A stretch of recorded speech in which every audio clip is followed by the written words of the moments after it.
Start कर रहे हैं न्यूमेरिकल एनालिसिस की नेक्स्ट वीडियो। सेकेंड यूनिट का अब हम 5th चैप्टर स्टार्ट करने जा रहे हैं, that is our probability distribution. तो हमारा जो फर्स्ट चैप्टर था यूनिट सेकंड के लिए, मतलब कि बुक में जो हमारा 4th चैप्टर है सेंटर इंटरपोलेशन डिफरेंस, तो वो हमने कर लिया था। तो उसमें हमने 4 फॉर्मूले थे, उनकी डेरिवेशन भी कर लिया है और क्वेश्चंस भी कर लिए हैं।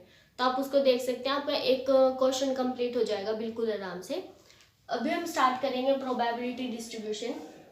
थोड़ा थोड़ा सा अपना जो +1 2 वाला है वही है थोड़ा सा, और फिर उसके बाद थोड़े से डिस्ट्रीब्यूशन हमें बताए जाएंगे कि कौन कौन से डिस्ट्रीब्यूशन है प्रोबेबिलिटी के, और उनके बिल्कुल बेसिक है, बिल्कुल बेसिक से मतलब छोटे छोटे क्वेश्चन ही हैं, डायरेक्टली फॉर्मूले बेस हैं। तो प्रोबेबिलिटी अब जाके आई है ना, शुरू में हमारे फर्स्ट और सेकंड ईयर में तो थे ही नहीं, ग्रेजुएशन में +1 2 में ही की थी हमने, तो अभी वापस से रिमाइंड करवा रहा है अपने को।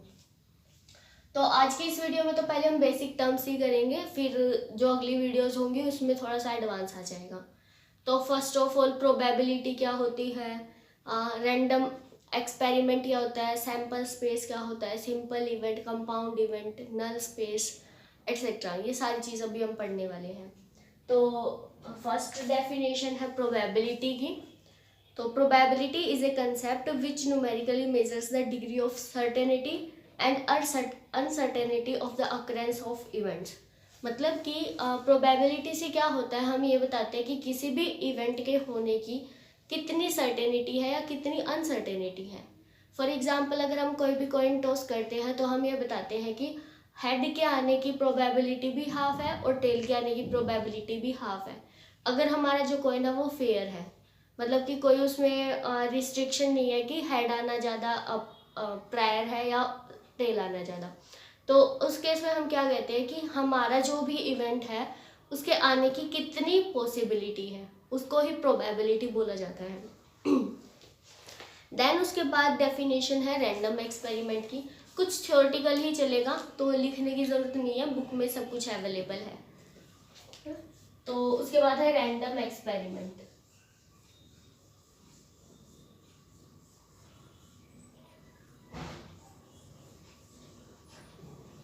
देखो रैंडम एक्सपेरिमेंट क्या होता है, an experiment in which the outcome of each trial is not unique but may be any one of the possible outcomes when performed under identical conditions. इसका कहने का मतलब ये है कि जैसे नाम से ही पता चल रहा है रैंडम एक्सपेरिमेंट, मतलब हमने ना एक्सपेरिमेंट ऐसा नहीं है कि कुछ स्पेशल कंडीशंस में किया है, जनरली कर रहे हैं, कुछ भी किसी भी टाइम कुछ भी हो सकता है, उसको बोलता है रैंडम। फॉर एग्जाम्पल अगर हमने कॉइन टॉस किया, अभी मैं फ़िलहाल करूँ तो भी हेड के आने की प्रोबेबिलिटी हाफ ही है। अगर हम मान लो 1 या 2 घंटे की बात करके देखें तो भी तो प्रोबेबिलिटी वही रहेगी। तो रैंडम एक्सपेरिमेंट का मतलब ये है कि ऐसा कुछ हमने बाउंडेशन नहीं लगाई है टाइम के ऊपर कि अगर मैं उस टाइम पे करूँगी तो कुछ चेंज आ जाएगा, ऐसा नहीं होने वाला है। तो आइडेंटिकल कंडीशंस रहने वाली है, मतलब कि कंडीशंस पे कोई चेंज नहीं आएगा फिर, ठीक है। तो कुछ भी ले सकते हो आप, डाई का एग्जांपल ले लो, कोई भी एक्सपेरिमेंट अगर हम कर रहे हैं तो वो आइडेंटिकल कंडीशंस के ऊपर होगा। फिर उसके बाद इसकी कुछ कंडीशंस हैं। First condition is that it must have more than one possible outcomes. तो पहली बात तो ये है कि हमारे पास जो आउटकम्स होंगे वो एटलीस्ट 2 होने चाहिए, तभी हम सर्टेनिटी और अनसर्टेनिटी के बारे में बताएंगे। अब अगर मैं कोई भी कॉइन टॉस कर रही हूँ तो उसके पास कम से कम 2 इवेंट्स तो हैं, या तो हेड आएगा या फिर टेल आएगा, है ना। तो इसी तरह से डाई रोल करेंगे तो 1 से लेके 6 तक के हमारे जो आउटकम्स हैं वो आ सकते हैं, कुछ भी हो सकता है, एनीथिंग, बट एटलीस्ट हमारे पास 2 आउटकम तो पक्का ही होने चाहिए, तभी तो हम थोड़े से डाउट में होंगे कि कौन सा आएगा कौन सा नहीं आएगा, है ना। अदरवाइज अगर ऐसी कोई चीज़ है जिसमें कोई अनसर्टेनिटी ही नहीं है तो उसको हम रैंडम एक्सपेरिमेंट नहीं बोलेंगे, मतलब कि जिसके बारे में हम पक्का ही श्योर हैं, ठीक है, उसको रैंडम एक्सपेरिमेंट नहीं बोला जाएगा। एटलीस्ट आपके पास 2 इवेंट्स होने चाहिए। Second one is prediction of the outcome in advance is not possible. आपको पहले से ही ये नहीं पता होगा कि पक्का यही आने वाला है, कुछ ना कुछ प्रोबेबिलिटी दूसरे के भी आने की होगी, गारंटीड, ठीक है। तो रैंडम एक्सपेरिमेंट का मतलब ये नहीं है कि अगर आपने कॉइन को टॉस किया तो आप बिल्कुल 100% प्रोबेबिलिटी के साथ कह सकते हो कि हेड ही आएगा या फिर टेल ही आएगा। प्रिडिक्शन पहले से नहीं की जा सकती, कुछ भी हो सकता है, बेशक से किसी के भी आने के चांस थोड़े हों बट होंगे ज़रूर। ठीक, तो इसको बोलते हैं कि random experiment. First of all 2 events होने चाहिए at least, and second thing is prediction is not available पहले ही। ठीक है, पहले ही प्रिडिक्शन नहीं अवेलेबल होगी आपके पास इन एडवांस। देन उसके बाद सैम्पल स्पेस।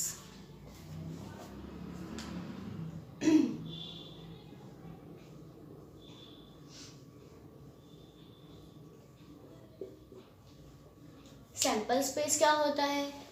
जितने भी हमारे जो जो आउटकम्स आ सकते हैं उन सभी को हम क्या करेंगे, एक सेट के अंदर कलेक्ट कर लेंगे, उसको बोलते हैं सैम्पल स्पेस। फॉर एग्जांपल अगर आपने वही कोई एक कॉइन टॉस किया तो आपके पास सैम्पल स्पेस क्या हो सकता है, या तो हेड आएगा या टेल आएगा, तो इनको हमने एक सेट वाली ब्रैकेट के अंदर डाल दिया।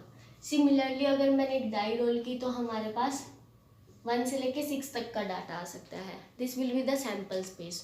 कुछ भी ले लो, अगर आपके पास मान लो एक बैग है जिसके अंदर 3 रेड बॉल्स हैं, 2 ग्रीन बॉल्स हैं, तो रेड 1, रेड 2, रेड 3 और 2 ग्रीन बोला था ना, तो ग्रीन 1 और ग्रीन 2, तो ये सैम्पल स्पेस हो जाएगा। इनमें से कोई सी भी बॉल आ सकती है अगर हम उसमें से निकालने की कोशिश करेंगे तो इस तरह से मतलब जो भी हमारे आउटकम्स है वो जो भी आ सकते हैं उनको अगर हम एक सेट के अंदर लिख दें तो उसको बोला जाता है सैम्पल स्पेस। देन उसके बाद डेफिनेशन आती है इवेंट की। ये सब कुछ हमने देखो आई थिंक 12th स्टैंडर्ड में किया है, इसलिए हम थोड़ा सा जल्दी जल्दी चलते हैं। इवेंट होता है any subset of sample space.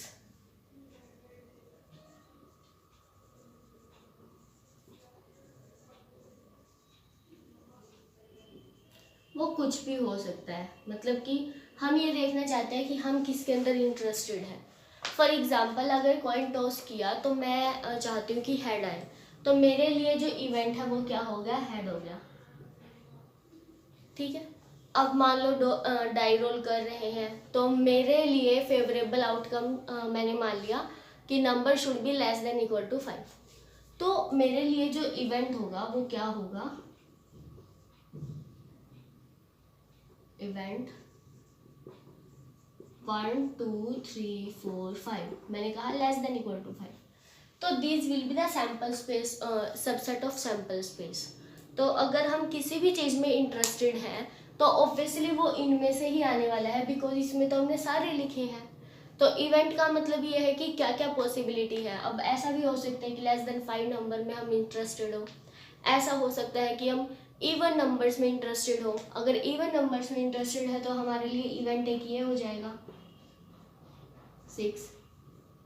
अगर ओड नंबर में इंटरेस्टेड है तो 1 3 5 हो जाएगा।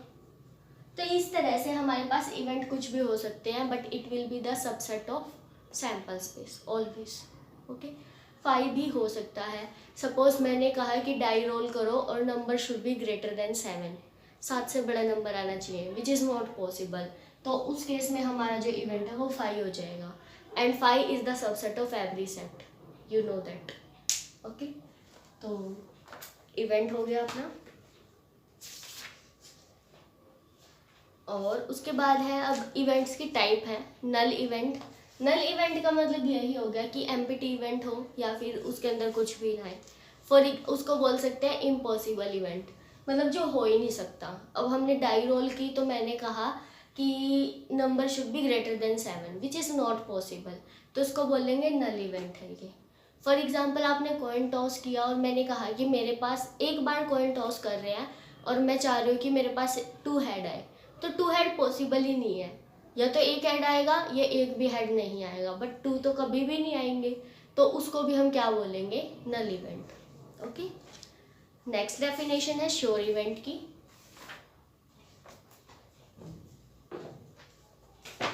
Sure event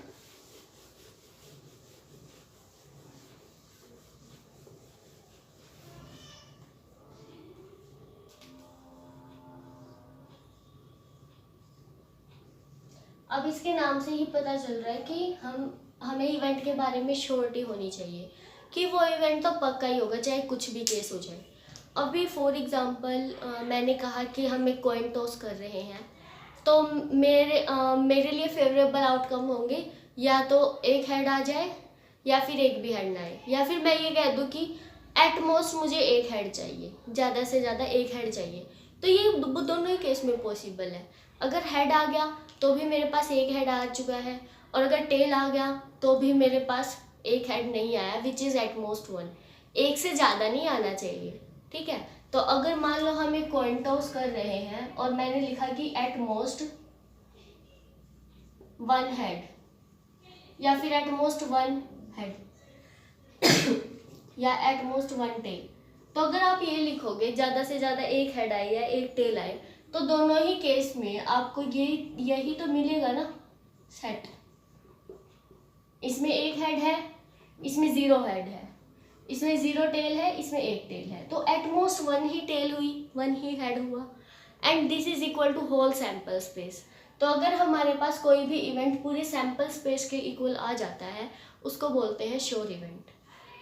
similarly for die, अगर मैंने एक डाई रोल की और मैंने आपको कहा कि number should be less than equal to 6, आपका नंबर क्या आना चाहिए, 6 आए या 6 से छोटा है, वो आपको पता ही है कि कोई भी नंबर आए आप डाई को रोल करोगे तो 6 से ऊपर तो वैसे भी नहीं आएगा, तो वो हो गया हमारे लिए श्योर इवेंट, ठीक है, जिसके आने की पॉसिबिलिटी हमारे पास 100% हो, उसको बोलते हैं श्योर इवेंट। तो वो भी आप एग्जाम्पल कंसिडर कर सकते हैं। नेक्स्ट एग्जाम्पल देखिए, सिंपल और एलिमेंट्री इवेंट।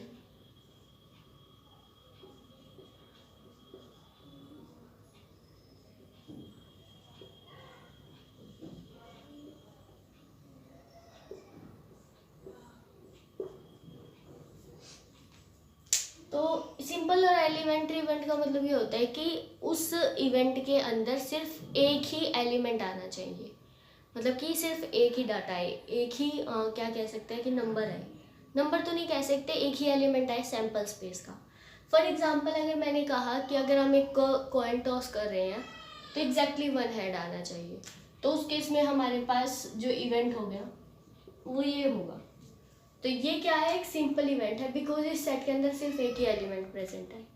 इसी तरह से हो सकता है कि मैं सिर्फ टेल में इंटरेस्टेड हूँ, तो ये भी पॉसिबल है, ये भी एक सिंपल इवेंट हो गया।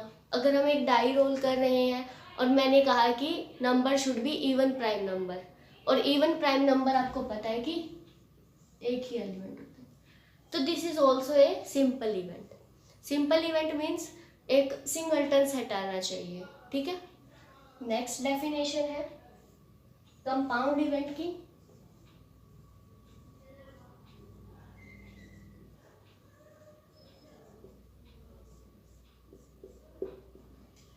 कंपाउंड इवेंट में क्या करते हैं हम, सिंपल इवेंट्स को कंपाउंड का मतलब क्या है कि मिक्स कर देते हैं, मतलब कि डबलेट्स में लिखना स्टार्ट कर देंगे। जैसे कि अगर मान लो हमने दो कॉइन टॉस किए, तो दो कॉइन जैसे हम टॉस करेंगे तो आपको पता है कि क्या क्या आएगा, या तो ये पॉसिबिलिटी है head head, head tail, tail head, या फिर टेल टेल, तो इसको बोला जाएगा कंपाउंड इवेंट। मतलब कि इसमें क्या है, डबलेट्स में नंबर आ रहे हैं या फिर ट्रिपलेट्स में भी आ सकते हैं, मतलब कि हमें मर्ज करना आना चाहिए। सिमिलरली अगर आप 2 डाई थ्रो करोगे तो 1 1 1 2 1 3 से लेकर 6 6 तक, है ना, this all are known as compound events. Okay, next है फेवरेबल केसेस और इवेंट्स। अभी फेवरेबल वो होते हैं जिसमें हम इंटरेस्टेड है, लाइक वही जैसे कॉइन टॉस करते हैं, तो हम अगर हेड में इंटरेस्टेड है तो सामने वाला टेल में इंटरेस्टेड होता है, तो हमारे लिए फेवरेबल आउटकम हेड हो गया और सामने वाले के लिए फेवरेबल आउटकम टेल हो गया। तो वही फेवरेबल है, मतलब जो हम चाहते हैं वो हमारे लिए फेवर में हो जाएगा और वो दूसरे वाले के लिए दूसरे वाला इवेंट हो जाएगा फेवर में, ठीक है, तो उसको फेवरेबल बोल जाते हैं। नेक्स्ट डेफिनेशन है इक्वली लाइकली इवेंट्स।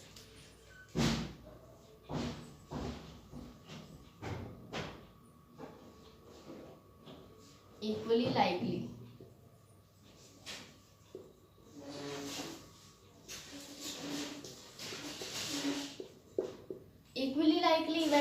मतलब क्या है कि देखो यहाँ पे क्या कहा है कि सारे के होने की प्रोबेबिलिटी ना इक्वल होनी चाहिए। ऐसा ना हो कि कोई एक डोमिनेट करे किसी दूसरे के ऊपर, ऐसा ना हो।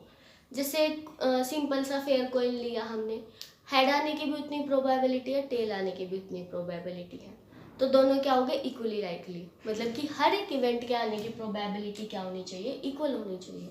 तो यहाँ पर हमारे पास probability of head, probability of tail दोनों क्या होती हैं, half. Similarly in the case of die, अगर डाई में भी हम देखें तो हर एक सिंपल इवेंट की प्रोबेबिलिटी कितनी होती है, 1/6। तो this all are known as equally likely events. मतलब कि ऐसा पक्का तो नहीं है ना कि हेड ही आएगा या टेल ही आएगा, दोनों की पॉसिबिलिटी हाफ हाफ है।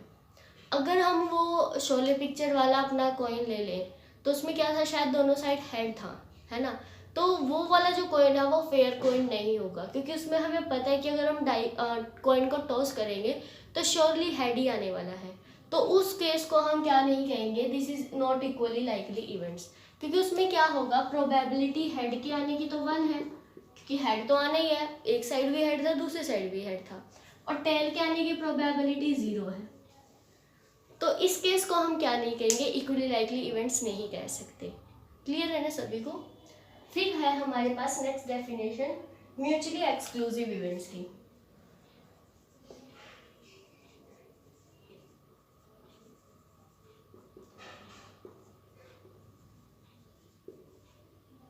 म्यूचुअली एक्सक्लूसिव इवेंट्स, अब ये देखो क्या होते हैं। म्यूचुअली एक्सक्लूसिव इवेंट्स उनको बोलेंगे जिन इवेंट्स के अंदर कोई भी आउटकम कॉमन ना हो। फॉर एग्जाम्पल, अगर मैंने एक लिया, एक इवेंट कॉइन ही टॉस कर रहे हैं सपोज, एक हमने लिया एट मोस्ट 1 हेड, ठीक है, और एक मैंने सिंपल लिया 1 टेल। तो इस वाले में क्या आएगा, कम से कम एक हेड होना चाहिए, तो ये आएगा। इसमें एक हेड है, इसमें एक हेड नहीं है, ठीक है। और 1 टेल में क्या होता है, ये। तो these are not mutually exclusive events, because इन दोनों के बीच में जो एक आउटकम है टेल वाली वो कॉमन आ रही है, तो इनको हम नहीं बोल सकते, ठीक। इसी तरह से अगर मैं सेट मोस्ट की जगह एटलीस्ट लिख दूं, एटलीस्ट 1 हेड का मतलब क्या है कि कम से कम एक हेड तो होना ही चाहिए, तो कम से कम एक हेड हो गया। बट एक से ज़्यादा इसलिए नहीं हो सकते क्योंकि अब हम फिलहाल एक ही कॉइन टॉस कर रहे हैं, एक से ज़्यादा नहीं कर रहे हम, तो ये हो गया बस। एक से ज़्यादा तो वैसे भी नहीं हो सकता, और उसने कहा कि कम से कम एक होना चाहिए, तो एक ही बचेगा। तो अब ये जो दोनों इवेंट हैं, these are mutually exclusive events because head intersection tail is equal to 5, इनमें कुछ भी कॉमन नहीं है। सिमिलरली हम कह सकते हैं कि अगर हम कोई एक डाई रोल कर रहे हैं, तो एक इवेंट हमने ले लिया इवन नंबर्स का, इसमें आ जाएगा 2 3 2 4 6, एंड एक हमने इवेंट लिया है ऑड नंबर्स का 1 और 5। अब आपको पता है कि इनमें कुछ भी कॉमन नहीं है, तो these are known as mutually exclusive events, ठीक है। बट अगर हमने ऐसे लिया कि ऑड नंबर्स ले लो और प्राइम नंबर्स लो, वो तो वैसे भी नहीं काम करेगा। चलो ऑड नंबर लिए और प्राइम नंबर्स लो, तो इनमें तो देखो इंटरसेक्शन 5 नहीं आ रही है ना। सिमिलरली आप इवन लो और प्राइम नंबर लो, तो इनमें भी इंटरसेक्शन 5 नहीं आ रही। तो आई होप आप सभी को क्लियर हो गया होगा कि these are mutually exclusive because इनकी जो इंटरसेक्शन है वो 5 आ रही है, बट इनकी इंटरसेक्शन 5 नहीं आ रही, तो these are not mutually exclusive events. Okay, उसके बाद है उसके बाद है एग्जॉस्टिव इवेंट्स।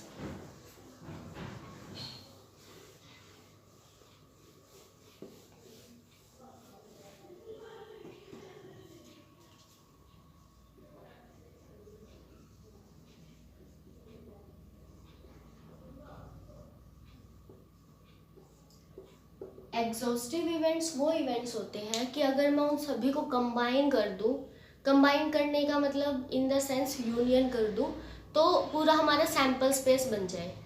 फॉर एग्जांपल अगर हमने एक डाई रोल किया और मैंने 2 इवेंट्स लिए, एक तो इवन का ले लो, इवन नंबर्स आने चाहिए, दैट इज 2, 4, 6, और एक हमने ओड के लिए लिया 1, 5, 3, है ना।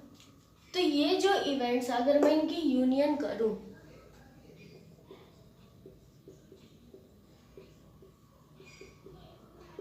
तो हमें क्या मिलेगा, होल अपना जो सैंपल स्पेस है वो पूरा ही मिल जाएगा, 1, 2, 3, 4, 5, 6।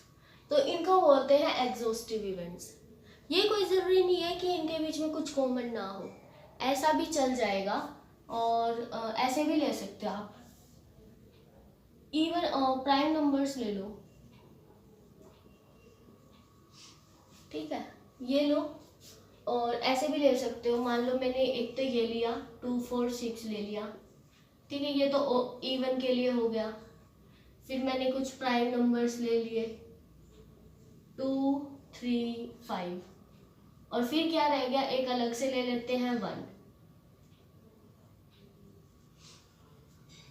ओके, तो ये जो 3 इवेंट है अगर हम इन तीनों की यूनियन करेंगे तो हमें 1, 2, 3, 4, 5, 6 मिल रहा है। बट ऐसा ज़रूरी नहीं है कि इनके अंदर कुछ भी कॉमन ना हो। As you can see that इन दोनों के बीच में 2 कॉमन है, तो वो चल जाएगा। इसने ऐसे रिस्ट्रिक्शन नहीं कही है कि दीज आर म्यूचुअली एक्सक्लूसिव, ऐसा कुछ नहीं कहा। बस इसने ये कहा है कि यूनियन होने के बाद पूरा सैंपल स्पेस आना चाहिए, उसको हम बोलते हैं एग्जॉस्टिव इवेंट्स। तो ये जो तीनों इवेंट्स हैं, ये तीनों मिलके हमारे क्या बनेंगे, एग्जॉस्टिव इवेंट्स, क्योंकि इन तीनों की यूनियन करने से हमारा पूरा सैंपल स्पेस आ रहा है। अगर हम ये 1 नहीं लेंगे तो हमारे पूरा सैंपल स्पेस नहीं आएगा, तो इनको हम एग्जॉस्टिव इवेंट्स नहीं बोल सकते, इन दोनों को बोल सकते हैं, है ना। फिर उसके बाद नेक्स्ट डेफिनेशन है exhaustive events and mutually exclusive. तो उसका मतलब क्या है कि एग्जॉस्टिव भी होने चाहिए और म्यूचुअली एक्सक्लूसिव भी होने चाहिए। मतलब कि इवेंट्स में कुछ भी कॉमन ना हो आपस में, बट जब हम उनकी यूनियन करें तो we will get the whole sample space. For example this, अब इन दोनों में देखो कुछ भी कॉमन नहीं है, तो इंटरसेक्शन करेंगे 5 आएगा, 5 आते ही म्यूचुअली एक्सक्लूसिव हो गए। और अगर हम इनकी यूनियन करेंगे तो पूरा सैंपल स्पेस भी मिल रहा है, तो that means these are exhaustive events also. तो इनको बोलते हैं exhaustive and mutually exclusive events. तो इकट्ठा कंबाइन करके भी वो बोल सकता है। क्लियर।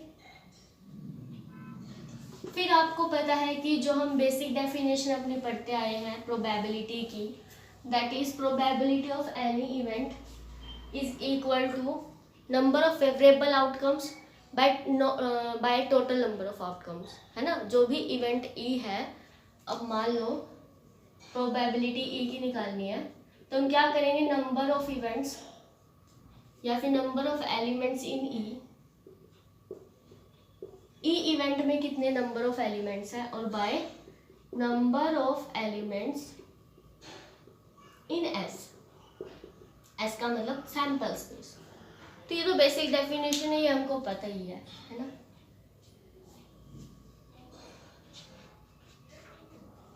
उसके बाद कुछ एडिशन लॉज है, ये भी वैसे तो हमने कर रखे हैं। Addition law of probability,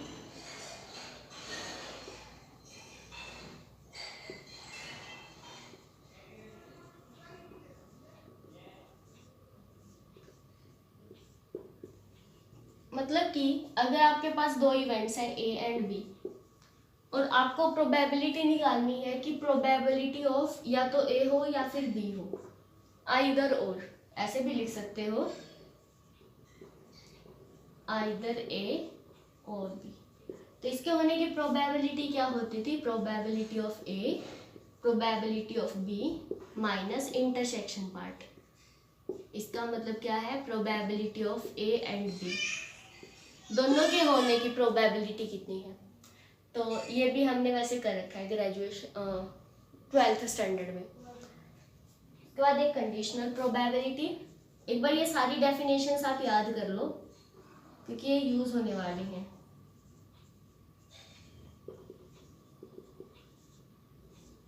conditional probability का मतलब probability of A given B, मतलब कि बी इवेंट हो चुका है उसके बाद ए होने की प्रोबेबिलिटी क्या है। This is nothing but equal to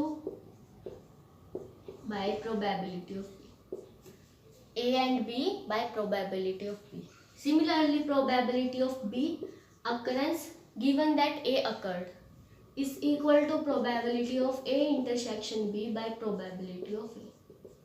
And provided that यहाँ पर साथ में क्या होना चाहिए कि probability of B should not equal to 0. Similarly here, because denominator should not equal to 0, otherwise our जो probability है वो 1 से beyond चली जाती है, which is not defined, है ना. देन उसके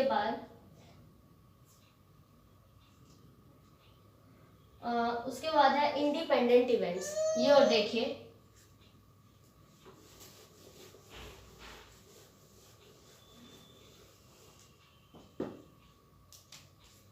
इंडिपेंडेंट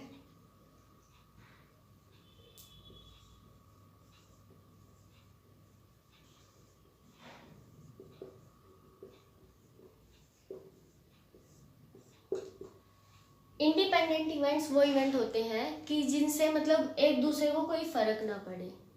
तो यहाँ पे हम ये कह सकते हैं कि अगर हम प्रोबेबिलिटी ए गिवन बी निकालें तो हमारी प्रोबेबिलिटी ऑफ ए आए, मतलब कि बी के होने से कोई फर्क नहीं पड़ेगा, ऐसे कह सकते हो. Similarly for probability B given A should equal to probability of B, A के होने से उसको भी कोई फर्क नहीं पड़ेगा. तो आप ऐसे लिख सकते हो कि probability of A intersection B should equal to probability of A probability of B. अगर वो इस कंडीशन को सेटिस्फाई करती है तो हम कह सकते हैं कि जो हमारे ए एंड बी इवेंट्स है these are independent events, otherwise not. तो ये आज हमारी जो है सारी डेफिनेशंस हो चुकी हैं. कल हम इसके क्वेश्चंस करेंगे, तो पहले एक बार सारी डेफिनेशंस रिवाइज कर लेना, बिकॉज हमें 2 या 3 साल हो गए हैं ये पढ़े हुए. आपने +2 में पढ़ी होंगी, उसके बाद अब फाइनल ईयर में जाके आए हैं. तो एक बार सारी रिमाइंड कर लेना, और क्वेश्चंस हम अपनी नेक्स्ट वीडियोस में करेंगे. उसके बाद थोड़ा सा लेवल हाई हो जाएगा. ये बिल्कुल बेसिक था, तो इसने फर्स्ट एक्सरसाइज में सारा वाइंड अप कर रखा उसको. ठीक है, तो इतना कर लो, और जो भी डाउट हो तो कमेंट बॉक्स में बता सकते हैं. Thanks for watching.